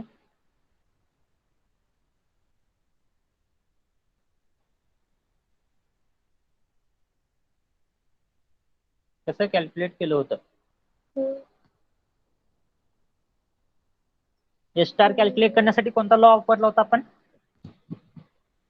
किंवा कोणता थेरम वापरला होता?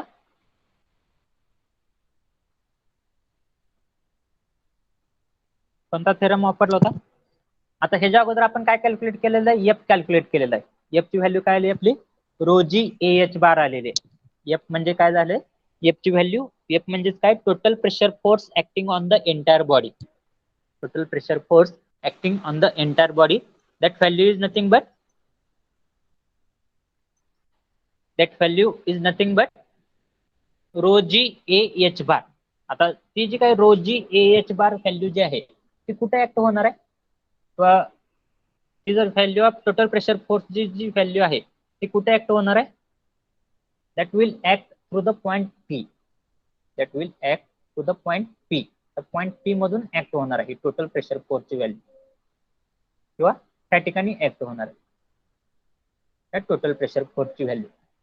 आता मला एक्झॅक्ट पोझिशन ऑफ पी माहित नाही, तो पॉइंट पी जो आहे तो जी पॉइंटच्या वरती आहे की जी पॉइंटच्या खाली आहे की जी पॉइंटला आहे. कारण की आपण पहिल्या केसमध्ये व्हर्टिकल प्लेन सरफेस मध्ये आपण काय अज्युम केलं होतं, तो खाली आहे असं अज्युम केलं होतं, आणि परत आपण प्रूव्ह केलं होतं की तो खालीच आहे. सेकंड केसमध्ये तो दोन्ही पॉइंट एकाच लेवलला होते, पण ह्या ठिकाणी आपल्याला काहीच माहित नाही तो पॉइंट खालच्या साईडला आहे की वरच्या साईडला आहे की ऍट पॉइंट जी ला आहे. तर त्यासाठी मला काय करावं लागणार आहे, I have to use the Varignon theorem. I have to use the Varignon theorem. Varignon theorem कशासाठी यूज करावा लागणार आहे, कारण की ह्या ठिकाणी काय माझ्याकडे number of small small strip आहेत, number of small small strip आहेत, आणि ह्या स्मॉल स्मॉल स्ट्रीप वरती ऍक्ट होणारा प्रेशरची व्हॅल्यू मला माहित आहे. ही जी स्मॉल स्ट्रीप आहे त्या स्मॉल स्ट्रीप वरती ऍक्ट होणारा फोर्स किती आहे, डीएफ एवढं फोर्स आहे, बरोबर आहे. आणि एंटायर बॉडीवरती ऍक्ट होणारा फोर्स किती आहे, एफ एवढा आहे. आता दुसरी जर स्ट्रीप कन्सिडर केली, त्या ठिकाणी दुसरी स्ट्रीप कन्सिडर केली, तर ह्या ठिकाणी पण ऍक्ट होणारा फोर्स म्हणजे काय, डीएफ आहे, किंवा DF1 DF2 अशा पद्धतीने पण म्हणता येईल. परत ह्या ठिकाणी जर अजून एक स्ट्रीप कन्सिडर केली तर ह्या ठिकाणी पण काय फोर्स DF3 आहे सपोज. आणि हे जे काय नंबर ऑफ फोर्सेस आहेत, हे जे काय नंबर ऑफ फोर्सेस आहेत, त्या नंबर ऑफ फोर्सेस मधून किंवा त्या नंबर ऑफ फोर्सेसचा जो रिझल्टंट फोर्स असणार आहे, नंबर ऑफ फोर्सेसचा जो रिझल्ट फोर्स असणार आहे तो म्हणजे काय असणार आहे, एफ असणार आहे. काय असणार आहे, एफ असणार. Are you getting? So here to calculate the value of H star, I have to use the Farrington theorem, or I have to use the principle of movement, or that is also called as the law of movement. कोण सांगेल law of movement किंवा principle of मुवमेंटचं statement? Law of movement और principle of मुवमेंटचं statement कोण सांगेल?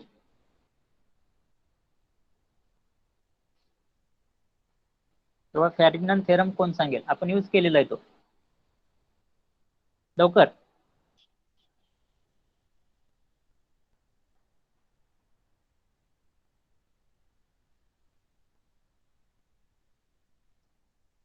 सांगा बरोबर.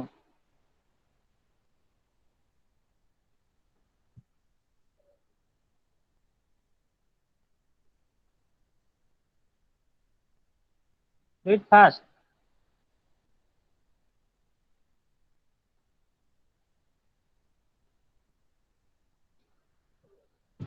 So according to principle of movement or law of movement, sum of movement of all the forces, acting on all the strip,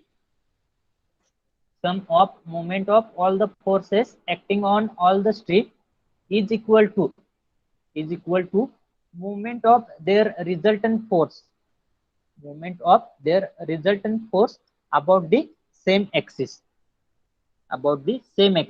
हे कशाचं statement आहे, फॅरिग्नन थेरम किंवा लॉ ऑफ मुवमेंटचं स्टेटमेंट आहे. नाव त्या ठिकाणी सुरुवातीला मला काय कॅल्क्युलेट करावं लागणार आहे, sum of movement of all the forces acting on all the strip. मला त्यापैकी काय माहित आहे, एका स्ट्रीपवरती ऍक्ट होणारा फोर्सची व्हॅल्यू माहित आहे. डीएफ म्हणजे काय, एका स्ट्रीपवरती ऍक्ट होणाऱ्या फोर्सची व्हॅल्यू आहे. डीएफ म्हणजे काय, एका स्ट्रीपवरती ऍक्ट होणाऱ्या फोर्सची व्हॅल्यू आहे. जर मी एका स्ट्रीपवरचा जर मुवमेंट कॅल्क्युलेट केला,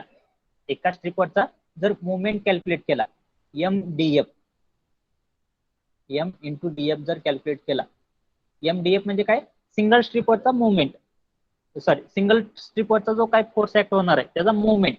पण ह्या ठिकाणी आता मुवमेंट कॅल्क्युलेट करताना about which axis I need to calculate, about axis O axis calculate करावं लागणार. कारण की मुवमेंट म्हणजे काय असतो, फोर्स इंटू परपेंडिक्युलर डिस्टन्स. आता ह्या ठिकाणी परपेंडिक्युलर डिस्टन्स कशामध्ये घ्यावं लागणार आहे, in terms of Y bar Y star.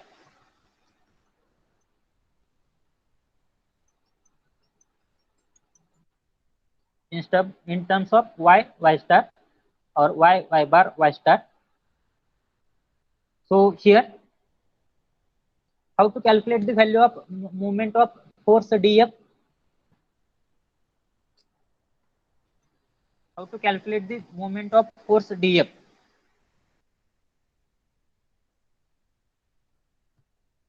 Moment म्हणजे काय, फोर्स इंटू परपेंडिक्युलर डिस्टन्स. म्हणजे त्या ठिकाणी फोर्स, एका स्ट्रीपवरती ऍक्ट होणारा फोर्स काय आहे, डीएफ एवढा फोर्स आहे, आणि त्याचं perpendicular distance,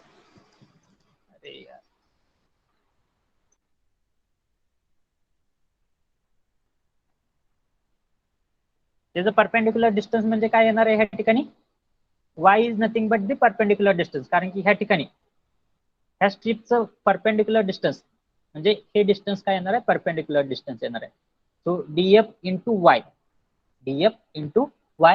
that will be the movement of force acting on a single strip. आता त्यापैकी डीएफ ची व्हॅल्यू काय, तर या ठिकाणी जर बघितलं तुम्ही डीएफ ची व्हॅल्यू कुठं झालं, डीएफ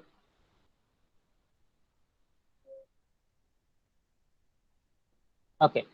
सो ह्या ठिकाणी तुम्हाला डीएफ ची व्हॅल्यू येते काय, रो जी एच इंटू डीए. आणि ह्या ठिकाणी एच ची व्हॅल्यू काय पुटअप केली आपण, Y sine theta.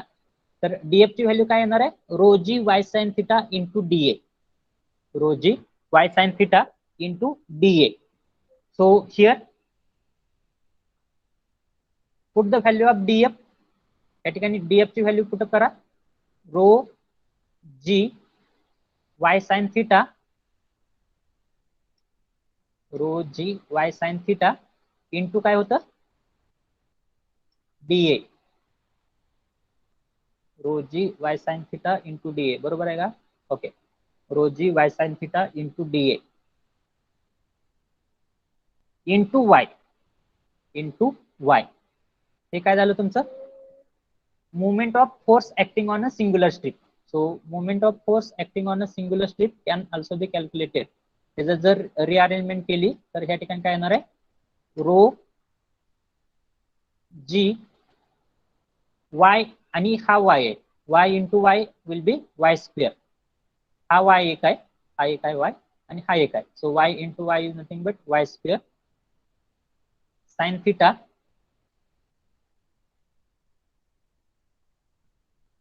Sign theta into DA. इथपर्यंत समजलंय सगळ्यांना, moment of force acting on a single strip. समजतंय का? जर आता जर तुम्ही Yes. तुम्ही जर रिप्लाय जर देणार नसाल तर इथून पुढे मी तुम्हाला एकदा पण विचारणार नाही समजते की नाही, माझ्या स्पीडनं जाणार आहे.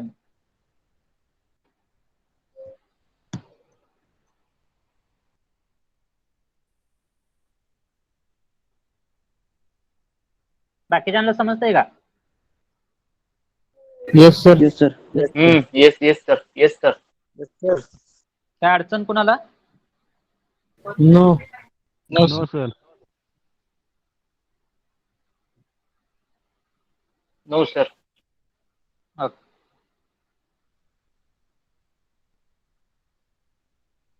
Weight for 1 minute.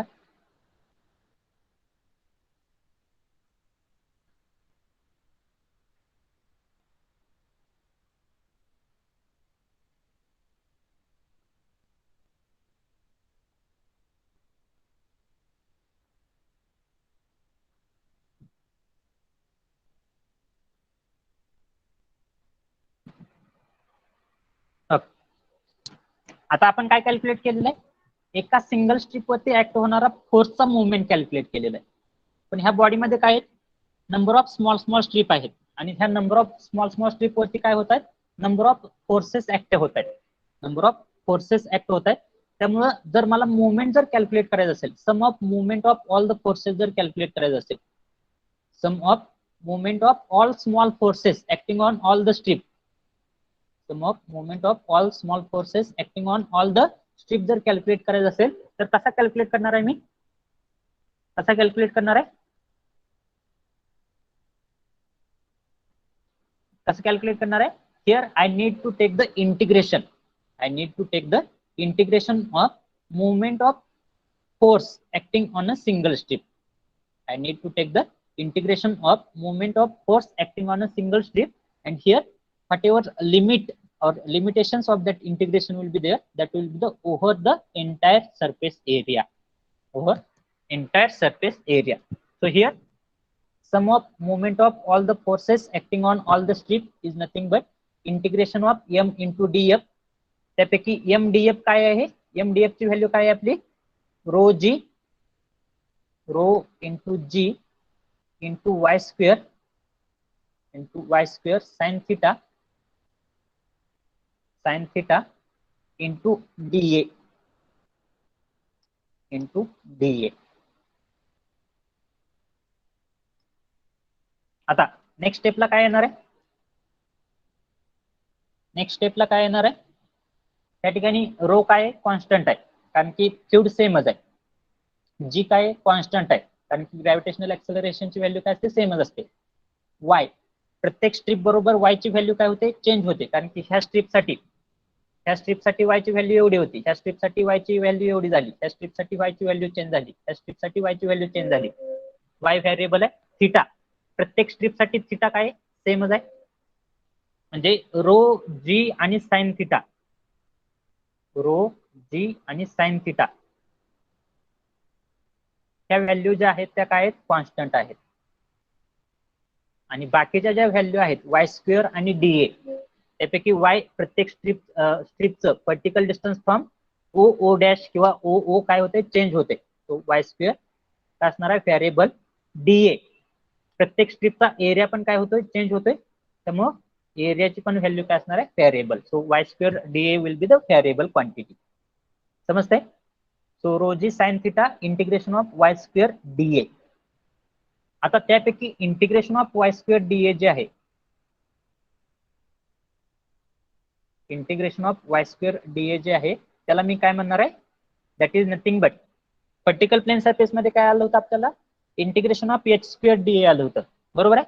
त्या एच स्क्वेअर डीए ला काय म्हणलं होतं आपण, मुवमेंट ऑफ इनर्शिया म्हटलं होतं. About an axis that is nothing but free surface. पण ह्या ठिकाणी integration of Y square DA, integration of Y square DA that is nothing but movement of inertia about an axis o o dash किंवा about an axis o o.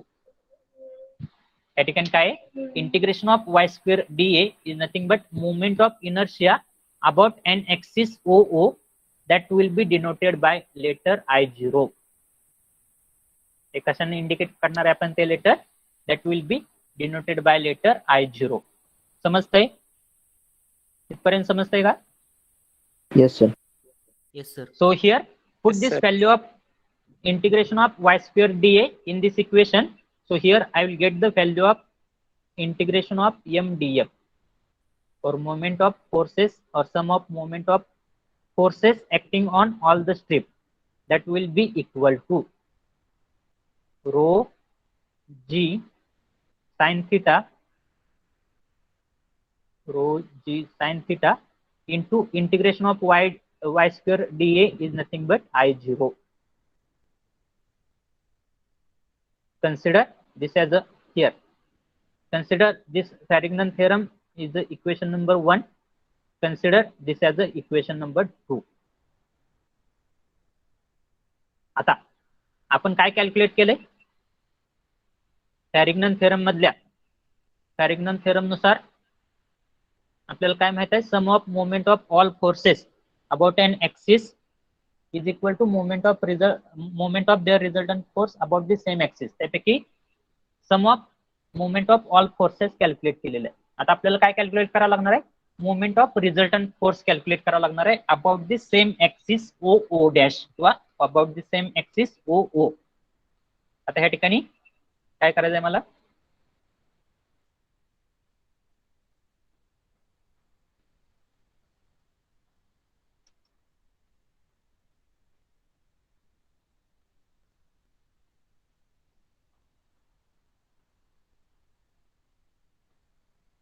here I need to calculate the movement of resultant force about an axis O O dash or about an axis O O. So how should I calculate the value of movement of resultant force about an axis O O?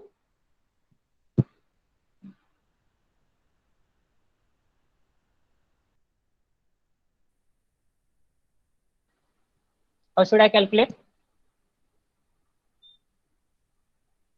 कसं calculate करणार आहे, resultant force काय आहे, resultant फोर्सची value काय आहे, F. आणि perpendicular distance about O O dash किंवा अबाउट ओ ओ काय आहे, त्या एफचं परपेंडिक्युलर डिस्टन्स, त्या एफचं perpendicular distance about an axis O O काय येते, वाय स्टार येते. म्हणजे एफ इंटू वाय स्टार येणार आहे, एफ इंटू वाय स्टार. त्यापैकी एफ ची व्हॅल्यू मला माहित आहे, एफ ची व्हॅल्यू काय आहे, ही जी आहे ती एफ ची व्हॅल्यू आहे काय, rho G A H bar. So here f is nothing but rho g a h bar into y star किंवा ह्या स्टेपला ऍज इट इज राहू द्या, नेक्स्ट स्टेपला आपण चेंज करू. कारण की ह्या ठिकाणी जर चेंज करायचं झालं तर ह्या ठिकाणी एका ठिकाणी एच बार येते, एच स्टार येते आणि एका ठिकाणी वाय बार येते. सो ऍज इट इज राहू द्या. So here at the end we'll put the value of f, don't worry. So consider this as the equation number 3. Consider this as a equation number 3. आता equation 1, 2 आणि 3 बघा. Equation 1, 2 आणि 3 बघा. त्यावरून काय समजतंय तुम्हाला? इक्वेशन 1, 2 आणि 3 वरून इक्वेशन 2 आणि इक्वेशन 3 ची व्हॅल्यू आपल्याला कशामध्ये पुटअप करावी लागणार आहे? इक्वेशन 1 मध्ये पुटअप करावं लागणार आहे. कारण की इक्वेशन 1 म्हणजे काय? Sum of moment of all forces और sum of MDF is equal to MF. त्यापैकी सम ऑफ MDF कशाने कॅल्क्युलेट केलेले? इक्वेशन 2 न, आणि MF कशाने कॅल्क्युलेट केलेले? आपण इक्वेशन 3 न कॅल्क्युलेट केलेले. तर त्या दोन्ही व्हॅल्यू आपण इक्वेशन 1 मध्ये पुटअप करूया. ज्यावेळेस आपण त्या दोन्ही व्हॅल्यू इक्वेशन 1 मध्ये पुटअप करणार आहे त्यावेळेस काय येणार आहे इक्वेशन? आता नेक्स्ट इक्वेशन काय येणार आहे? कोण सांगेल? Here which value I am getting? Sum of moment of all the forces, that is nothing but rho g sin theta I0. Rho g sin theta I0, that is nothing but equation 2, which is equal to equation 3. Equation 3 म्हणजे काय? F into y bar, sorry, F into y star. F into y star. आपल्याला finally कशाची value पाहिजे? हे जे equation derivation जे करतोय आपण ते कशासाठी डेरिव्हेशन करतोय? आपल्याला काय काम नाही म्हणून करतोय. वाय स्टार कशासाठी करतोय? वाय स्टार ची व्हॅल्यू फाइंड आउट करायचे, म्हणजे एच स्टार ची व्हॅल्यू फाइंड आउट करायचे. तर एच स्टार ची व्हॅल्यू फाइंड आउट करण्यासाठी मला कशाची व्हॅल्यू वरून मिळेल? एच स्टार ची व्हॅल्यू. वाय स्टार च्या व्हॅल्यू वरून मला एच स्टार ची व्हॅल्यू मिळेल. So Y star will be equal to rho G sine theta, rho G sine theta into I0 divided by capital F, divided by capital F. त्यावरून मला कशाची value मिळते? Y star ची. आता capital F ची value put up करा. काय होती कॅपिटल F ची value? So Y star is nothing but equal to, Y star is nothing but equal to rho G sine theta, rho G sine theta I0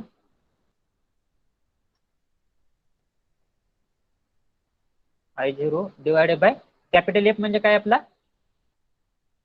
त्या ठिकाणी capital F ची value आहे rho G AH bar, rho G AH bar, किंवा in terms of y bar काय value आपली? ही value आहे rho G sine theta. ह्याच value मध्ये एच बार ची व्हॅल्यू काय? y बार साइन थीटा, म्हणजे रो जी ए y बार साइन थीटा. ही कशाची व्हॅल्यू आपली? कॅपिटल F ची. कशासाठी आपल्याला एच बार ची value in terms of y bar put up करावं लागते? कारण की ह्या ठिकाणी जी व्हॅल्यू येणार आहे आपल्याला ती कशामध्ये आलेले? In terms of Y star मध्ये आलेले. त्यासाठी आपण एफ ची व्हॅल्यू पुटअप करताना कशामध्ये करतोय? Rho G A H bar, rho G A H bar. H बारच्या ऐवजी काय पुटअप करतोय मी? Y bar sine theta, Y bar sine theta. किंवा as it is H bar जरी पुटअप केलं तरी काही प्रॉब्लेम नाही. सपोज त्या ठिकाणी ऍज इट इज पुटअप करू rho G A H bar, rho G A H bar. आता ह्या ठिकाणी जर बघितलं तर रोजी टर्म काय होणार आहे? कॅन्सल होणार आहे. Rho G term, sorry, roll shade,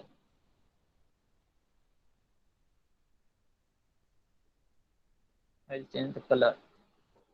So here this roji term and this roji term will get cancelled. So finally I will get the value for y star. So y star is nothing but equal to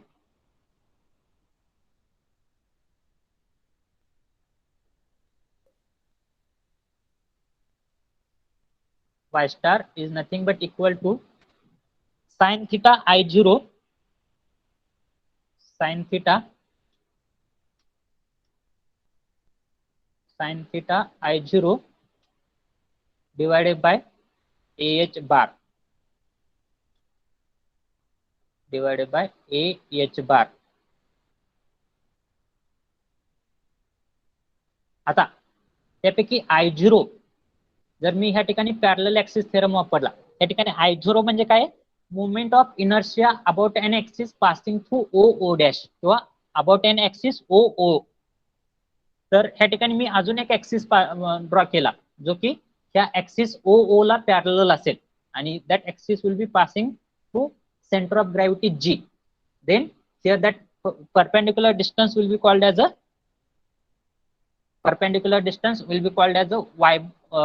y bar. So here according to parallel axis theorem and the axis which is passing through center of gravity g, that will be called as a ig. So according to parallel axis theorem, I have to use the parallel axis theorem. So according to parallel axis theorem, I0 is nothing but ig plus ah bar square होतं, पण ह्या ठिकाणी perpendicular distance काय y bar square आहे. So a y bar square will be the parallel axis theorem. So according to parallel axis theorem, I0 is nothing but ig plus a y bar square. So put the value of I0 in this equation, I will get the value of y star. So value of y star is nothing but equal to sin theta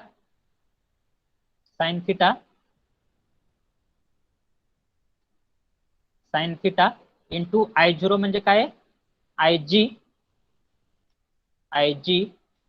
plus ay bar square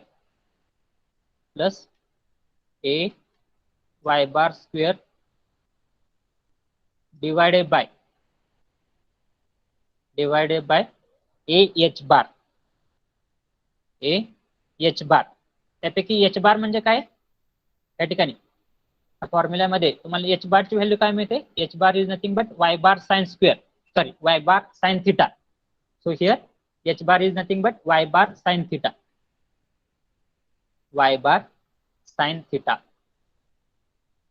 आणि ज्यावेळेस तुम्ही हे equation अजून simplify कराल आणि ह्या ठिकाणी value of y in terms of h put up कराल त्यावेळेस तुम्हाला फायनल इक्वेशन मिळणार आहे. म्हणजे ह्या ठिकाणी तुम्हाला काय पुटअप करायचं आहे, y स्टार ची व्हॅल्यू पुटअप करायची आहे. y स्टार ची व्हॅल्यू काय येणार आहे तुमची, y star is nothing but h star upon sin theta. y star is nothing but h star upon sin theta. त्यानंतर y बार स्क्वेअर किंवा y बार ची व्हॅल्यू काय येणार आहे तुमची ह्या ठिकाणी, y bar is nothing but h bar upon sin theta.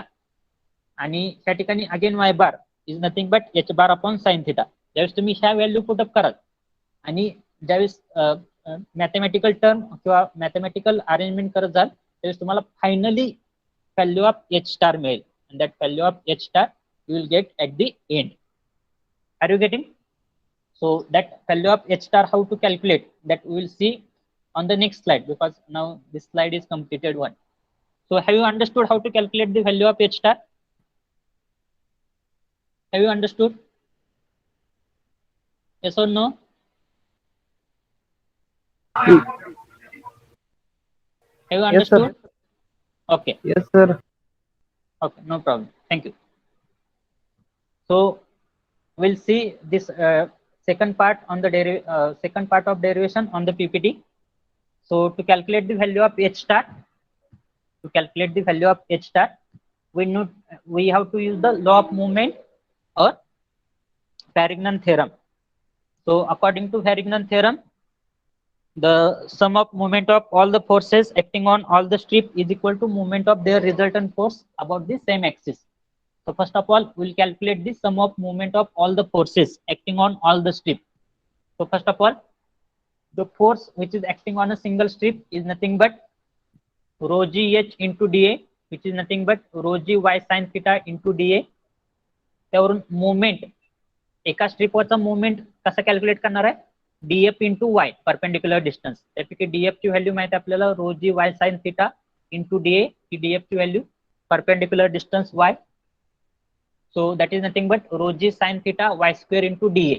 हे झालं एका सिंगल स्ट्रिपवरती ऍक्ट होणारा मुवमेंटचा व्हॅल्यू. आता एंटायर बॉडी मध्ये नंबर ऑफ स्मॉल स्ट्रिप आहेत आणि त्या नंबर ऑफ स्मॉल स्ट्रिप वरती नंबर ऑफ फोर्सेस ऍक्ट होत आहेत. त्यामुळे प्रत्येक फोर्सचं जर sum of movement of all small forces जर कॅल्क्युलेट केलं तर त्या ठिकाणी काय येणार आहे, that is nothing but integration of df और integration of mdf. So integration of mdf is nothing but त्या इक्वेशनचं इंटिग्रेशन घ्या, rho g sin theta y square dA. त्या ठिकाणी rho g sin theta constant term आहेत, so that will come out of the integration term. So integration of y square dA. So integration of y square dA will be called as the moment of inertia. Integration of y square dA called as a moment of inertia of the surface about an axis O dash or about an axis OO, which is equal to I0, which is equal to I0.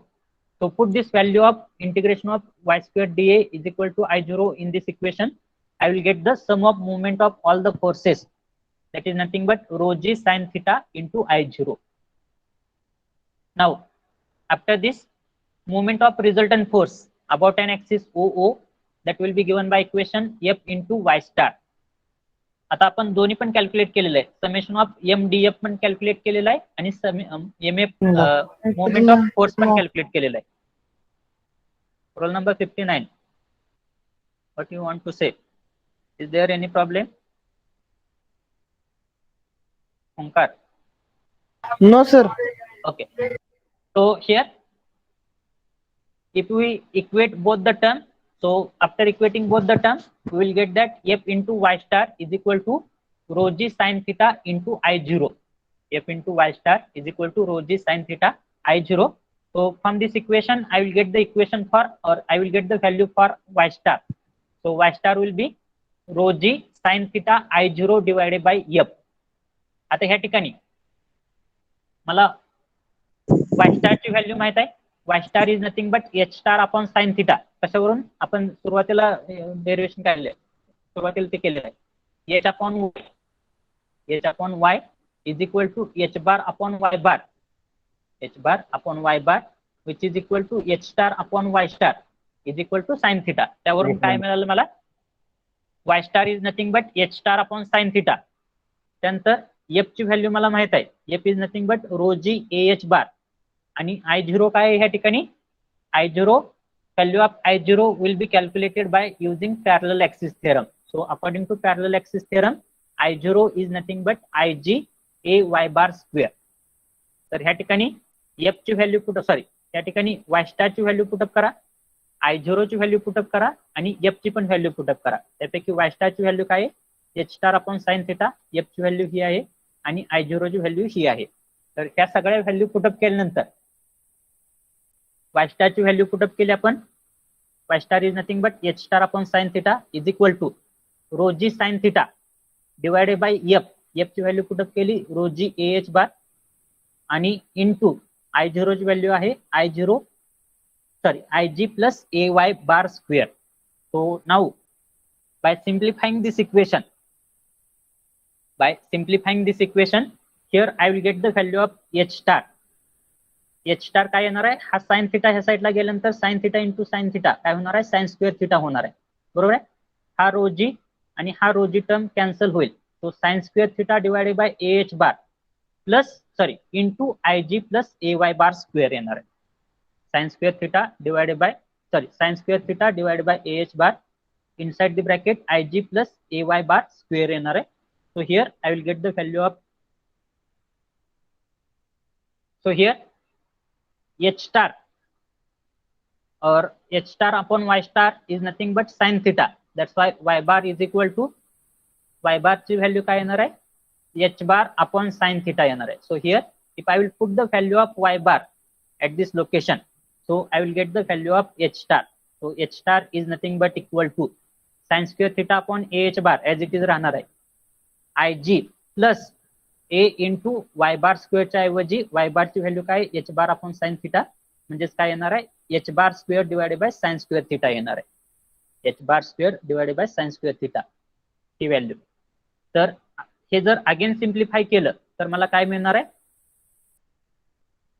या ठिकाणी मला काय भेटणार आहे, so Ig sin square theta, हे जे काय sin square theta upon ah बार आहे त्यांना मल्टिप्लाय करा inside the bracket. So here you will get the value of h star. So h star is nothing but Ig sin square theta divided by ah bar plus sin square theta upon ah bar into ah bar square divided by sin square theta. म्हणजे ह्या ठिकाणी sin square theta cancel होईल, h bar cancel होईल, a cancel होईल, फक्त काय राहणार आहे, h bar राहणार आहे. So h star is nothing but final derivation or final equation, h star is nothing but Ig sin square theta divided by ah bar plus h bar. समजलं? Derivation समजलं का?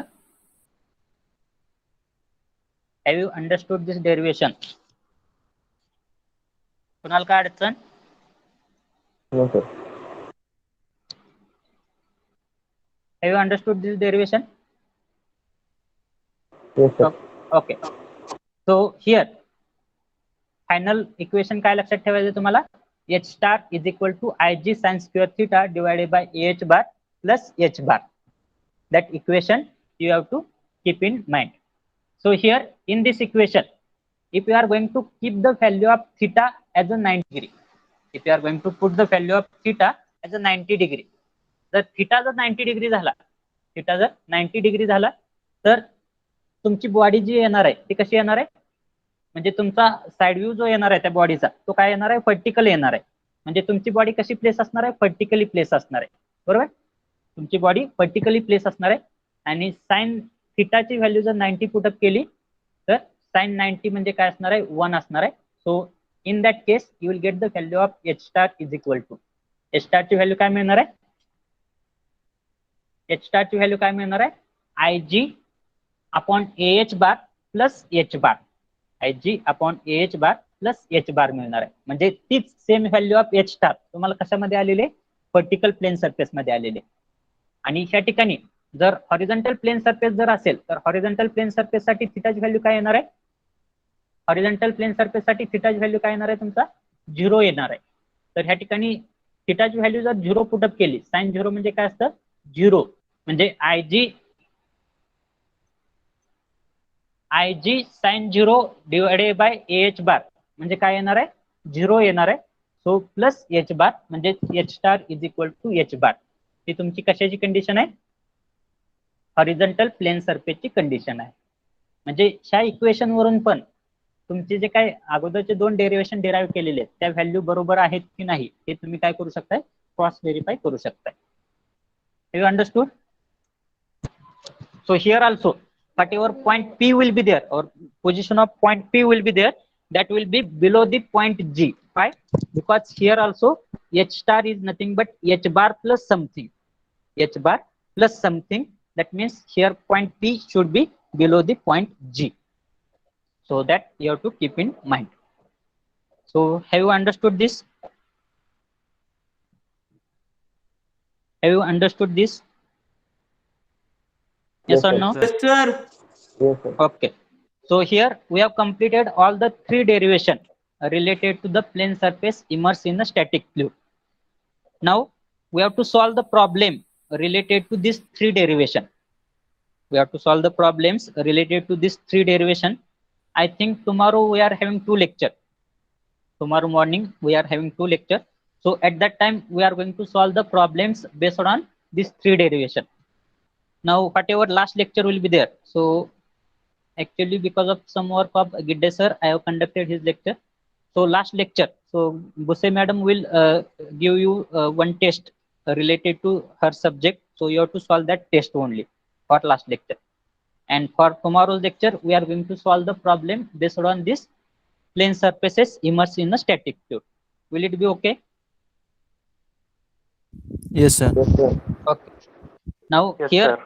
we are going to end our lecture. So whatever problem solving will be there, that will be solved in the next lecture. So now you can write your attendance in the chat box. While writing the attendance, write B, your roll number, B23, B56 likewise, and you can exit the lecture. Thank you.